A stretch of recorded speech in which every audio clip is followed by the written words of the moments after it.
Hello and welcome to CrossTalk, where all things are considered. I'm Peter Lavelle. Putin tells the U.S. to come back to earth, challenging Washington's unipolar ambitions. Also calls to end the illegal war against Yemen and why arming the Kiev regime is a recipe for disaster, as well as the return to trade wars.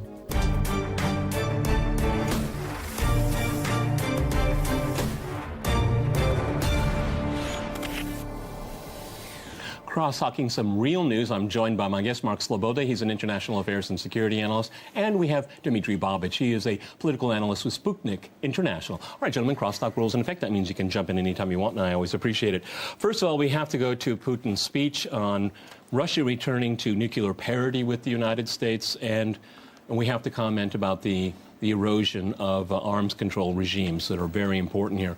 Mark, in looking at the major cable stations and the broadsheets, they don't give much of a background why the speech was given and its significance. Go. Okay, well, there's two speeches. The first part of the speech was a domestic State of the Union speech saying, this is what I've accomplished in my years in office so far. This is what we haven't accomplished. This is where we want to go. This is our obstacles, and this is how we think we can get there. And it was a very good, the majority of the speech, it was a 2-hour speech. The majority of it was devoted to domestic matters, lots of facts and figures. He's clearly on top of his game, knows his economy inside out, knows where he wants to take it, focus on increasing GDP per capita and also science, technology, education spending. The other part of the speech was a reply to the U.S. It was a reply to two things. One, the U.S. unilaterally pulling out of the anti-ballistic missile treaty that was the bedrock of the nuclear parity global strategy of MAD, mutually assured destruction. And the other one was that pullout was under the George W. Bush administration back in 2001. Russia yelled about it at the time and said the measures they would take, and they've now announced them. The other thing was a direct response to Trump's new nuclear posture review, right, which came out a few weeks ago. We've talked about it on the show. It has almost been ignored in the Western press. Very, very slight amount of news, certainly nothing on the talk shows. And Russia's extremely alarmed by it. And they made clear how alarmed they are by it, and they made clear, reiterating their strategy, and I would say replying in kind to the U.S. to the aggressive. Well, of course, it's spun completely differently. Yes. That Russia is aggressive on the international stage here. But Mark is absolutely right. If we look at the larger picture here, we had parity was out of sync. That was the entire purpose of these nuclear armaments agreements, to keep a sense of balance, to make sure there was mass assured destruction where you wouldn't attack another country on a first strike. Now, what the Russians have done with this speech and with the introduction of these weapons is to bring that balance back into place. Absolutely. And I agree with Mark that Putin's speech was a response to that nuclear posture report in the United States. And I would like to point your attention to the fact that originally he was supposed to speak in December. He postponed the speech until now. Why? Because it was a response to nuclear posture digested the report. Nuclear posture, right. And maybe I will disagree a little bit on nuclear parity. Russia is not seeking to have the same amount of nuclear weapons or conventional weapons as the Western nations. Parity in the sense where you discourage the possibility of any kind of nuclear exchange. The aim is not even to be able to annihilate the enemy completely. The aim is to have enough capability to inflict an unbearable damage, a dissuading damage.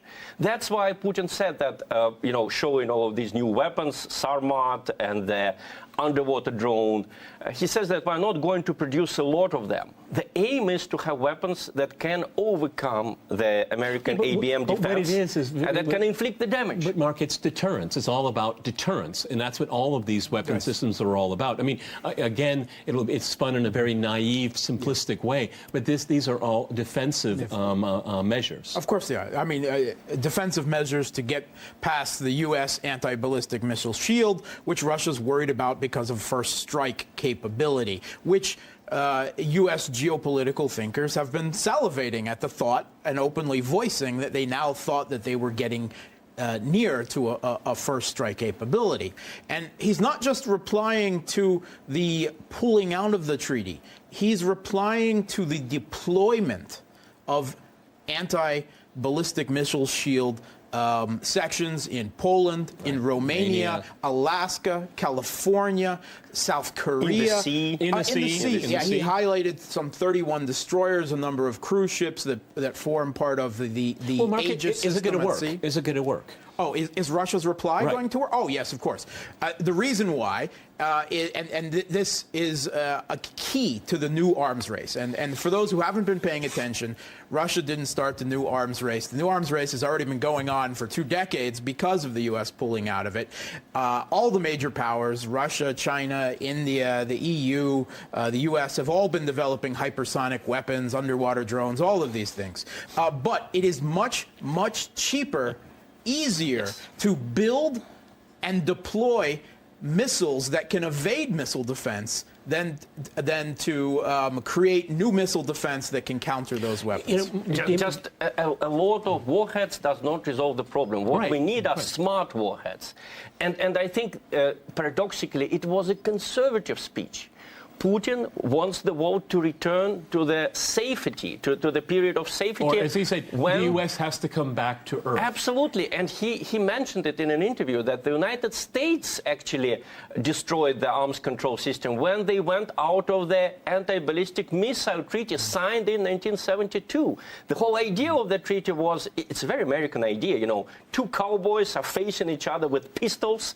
None of them has a bulletproof vest, so they won't start shooting because each of them understands it's going to be death for him, right? See, the importance of ABM, the Anti-Ballistic Missile Treaty, Mark, is that it was the foundation for all the other nuclear agreements, okay? The one that we have one as the New START agreement. But this is one of the things that was Putin didn't mention in his speech. He did reach out, made it very clear to sit down, I mean, obviously with the United States here, to negotiate a new generation of agreements. That's very important, something that wasn't mentioned by the mainstream. That's very important. The Anti-Ballistic Missile Treaty was the foundation upon which these other agreements were built. Now, one of the reasons for Putin's announcement, and this is a direct successor to Putin's 2007 Munich speech, a speech that, in order to understand modern geopolitics, I think everyone needs to read. He warned of the consequences then. He's now warning what we've done and where we're at now. And both of these 2 major treaties, arms control treaties, the Intermediate Range Nuclear Forces and the New START Treaty, are due to expire in just the next few years, right? All right, one in 2019 and the other one in 2021. So he's actually making a plea here. Sit down at the table. He said directly, you did not hear us then. Well, listen to us now. Before it's too late. Before it's too late. All right, let's change gears here, gentlemen. I made a promise to our viewers here that we would keep an eye on what's going on in Yemen, a grossly unreported story in Western media. Dima, we have a move in the U.S. Senate to call the White House to stop its involvement in the war against Yemen that's led by Saudi Arabia. This is something that we talked about last week, about the authorization of military force. Is it going to go anywhere? I'm afraid the carnage is going to continue. And it's just unthinkable. You know, all the Western media is talking about East Ghouta, where you have, maybe a few dozens of thousands of people.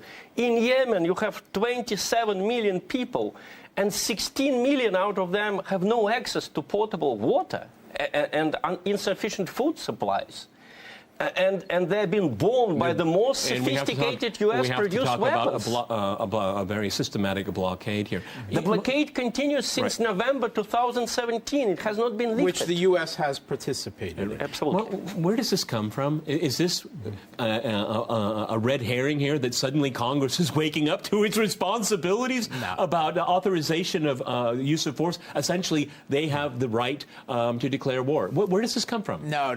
I'm afraid this is a partisan shot across the bow. First of all, Obama started this war, as He allowed it to happen. Yeah. Well, no, he participated in it, and Saudi Arabia never would have launched the war without U.S. permission and help. Right, and constant arms supply and refueling in the air and C4ISR, intelligence, special forces on the ground, drones, everything. U.S. has been knee-deep in this. They're not just supporting, they're an active military participant. That was started by Obama. No one objected then. No one objected to Obama's proxy war in Syria. No one objected to his destruction of Libya, right? Now Trump comes along, continues. At this point, he's only continued what Obama has done. And suddenly Bernie Sanders finds the courage with another Republican, Mike Lee, to stand forward and say, oh, we just remembered that we have a congressional powers to declare war over the executive branch. It's a shame you couldn't remember that just last 2 weeks ago with the authorization of military force. They're telling the world that they have some kind of conscience, but it won't have any impact on policy. You know why they suddenly discovered this conscience? Because The Guardian suddenly reported that the Saudis are targeting potable water supplies. They are targeting schools and sometimes even diplomatic They've been reporting that offices, you know? Yeah, but it's interesting. We have the Crown. RT reported it before The Guardian, but before The Guardian reported it, there were no pleas like that. We're always it was all fake news. It was all disinformation from Russia. I compliment RT for keeping an eye on there. 20 seconds, Mark. Finish up on Yemen. Yeah, I'm afraid that this resolution isn't going to change anything. The war there is a quagmire. Saudi's knee-deep in it. Yemen was already the poorest country in the world, but Saudi Arabia, one of the world's now highest military spenders, armed by the U.S. and all the other Western powers, can't defeat Well, it's the interesting. Yemenis The Crown Prince is due to be in the United States on the 18th. I wonder how much Western media will cover the Yemen war when the Crown Prince is in Washington. We're going to go to a short break, gentlemen. After that short break, we'll continue our discussion on some real news. Stay with RT.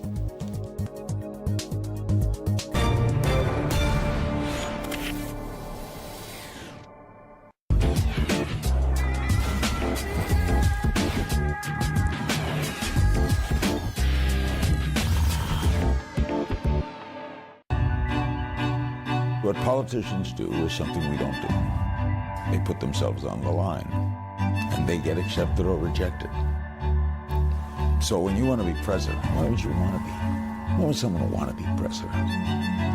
What's it like to be president? What's it like when the phone rings at 3 in the morning? Can't be a good call. I'm interested always in the whys and the hows. And Q Larry. Question more.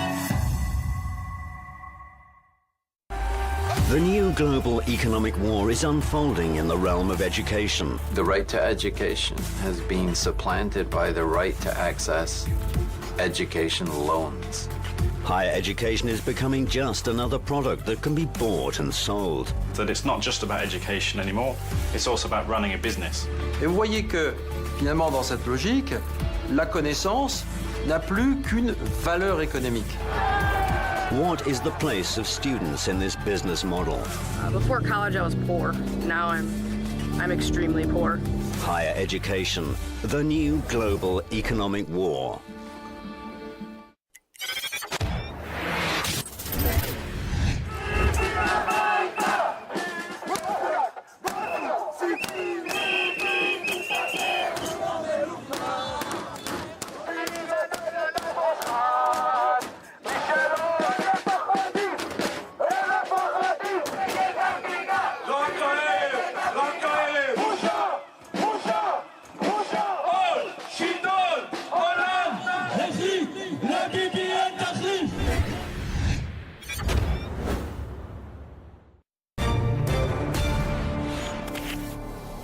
Welcome back to CrossTalk, where all things are considered. I'm Peter Lobel. To remind you, we're discussing some real news.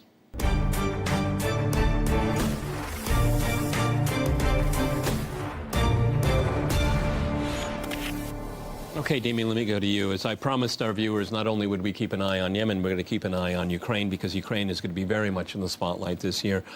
We have anti-tank missiles being sold to the Ukrainians by the Americans.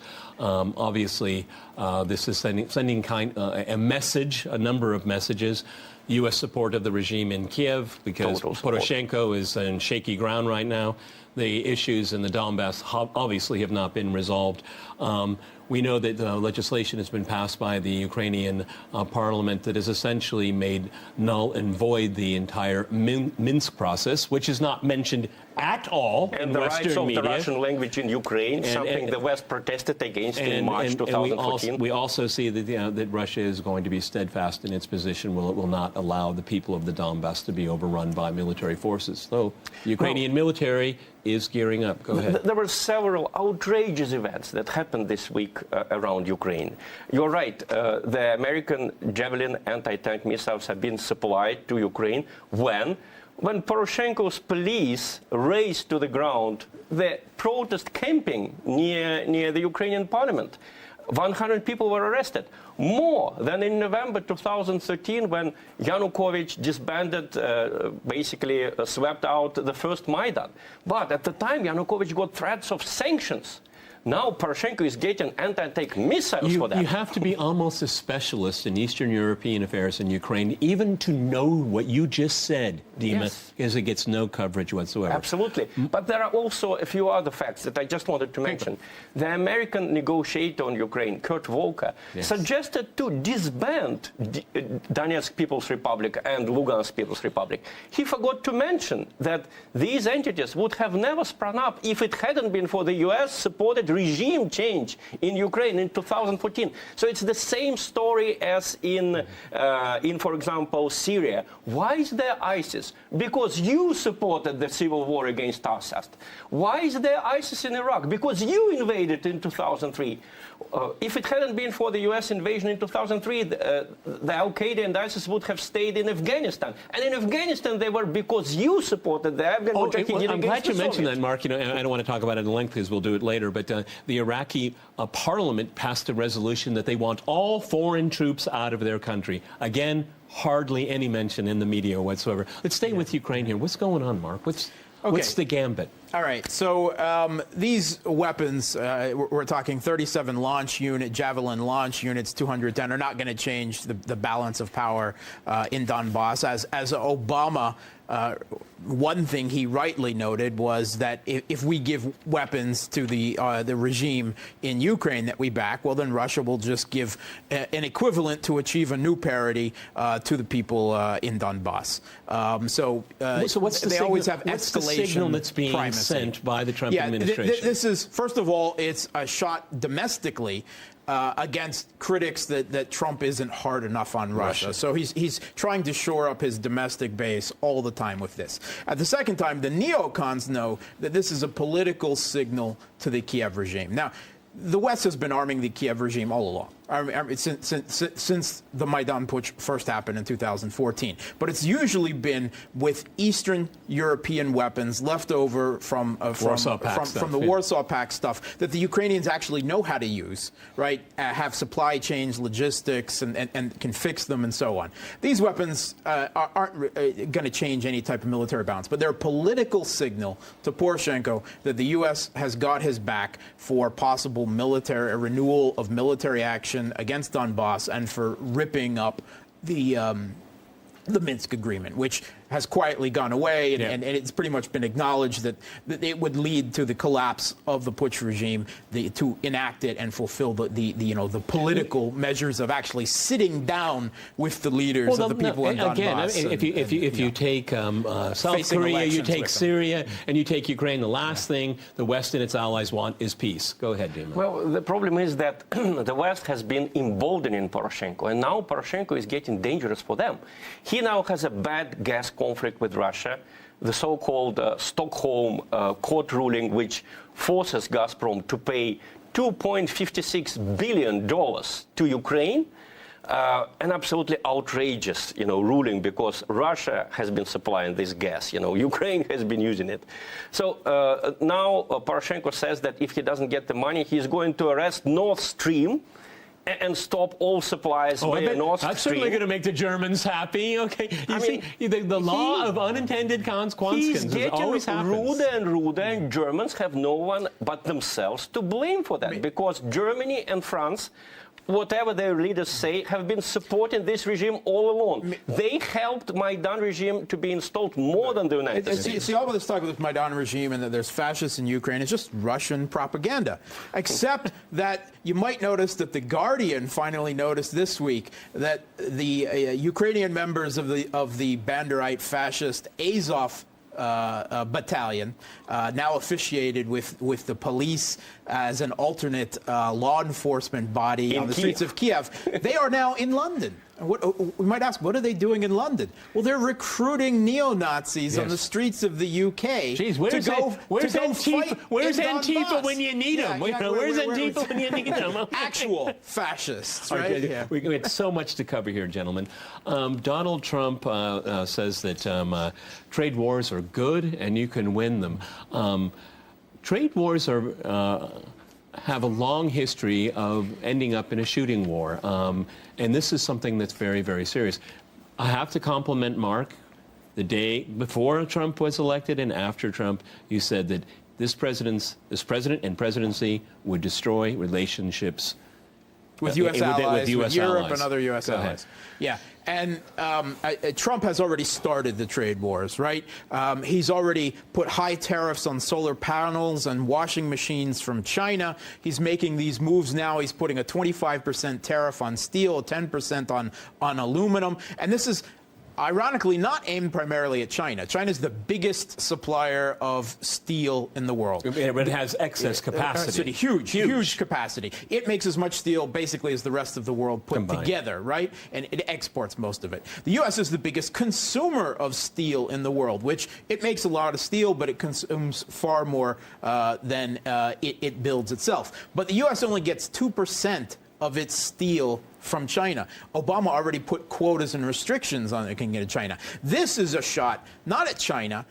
This is a shot at Canada, Germany, Brazil, South Korea, Germany. These are the big countries that supply steel and aluminum to the United States. And there's so many unintended consequences with this because if he cuts steel in an vain effort to try to increase the steel industry in the U.S., it's going to raise consumer prices in the U.S. because now they have to import or buy more expensive domestic steel, which will unemploy auto factory workers in the U.S. When you get your tax return, you're gonna, the middle class is going to have to use that tax return to pay for steel. And you're going to lose far more jobs from manufacturing jobs in the U.S. than you would gain from steel plant jobs. The thing is that there's going to be a lot of retaliation, okay? And once you start this, there's no way to know how it's going to end here. What I especially liked was the reaction of the mainstream press to that. You know, their usual mantra is that this is all Trump's initiative.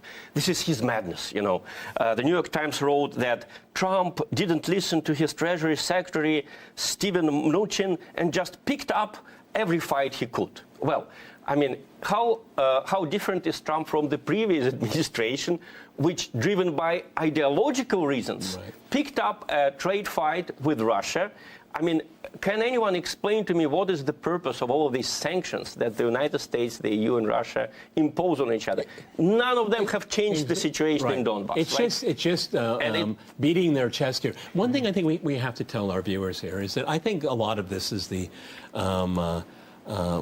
it's really the fruition of an entire trade policy the United States has had since the end of the Second World War. It made sweetheart trade deals with a lot of countries because of their geopolitical strategic value. We can mention all of Western Europe in the aftermath of the war, Japan, South Korea. Now these countries are major competitors of the United States here. I mean, this was an intentional policy to keep them on board in the Western camp under the hegemonic rule of the United States. Now it's coming back to haunt them. The roots of this are all the way back in Bretton Woods and the foundation of the European Union and steel and coal. And it's the logical consequences of the construction of a neoliberal economic order to consolidate a world behind U.S. opinion, except now it's leading to the destruction of a manufacturing production economy in the U.S. and the siphoning of wealth out of the West to the rest of the world. American allies are the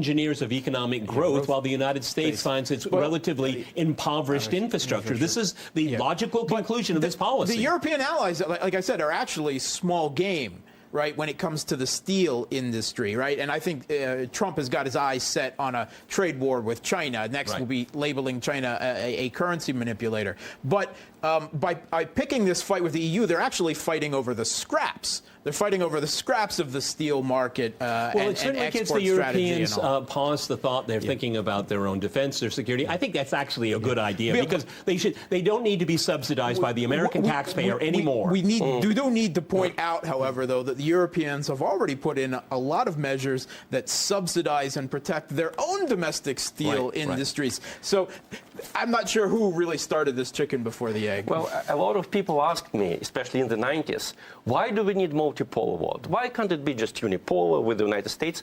Well, that's why, you know. Do you think they would have allowed Japan and South Korea to develop their own car industries in the 60s and 70s if there had been no alternative polar, you know, in the USSR? No way, you know, because they would say this is our copyright, you are copying our car models. The same thing with Europe. Europe was allowed to become rich in the 40s, in the 50s, because the United States needed. Because they were very, very poor. We have to remember, at the end of the Second World War, the United States was 50% of global GDP. Now it's less than 20. People were dying of hunger in the places like Italy. All right, on this point, gentlemen, this segment ends. Many thanks to my guests here in Moscow. This is the end of our broadcast segment. Stay with us for the extended version on our YouTube channel. See you next time, and remember, crosstalk rules.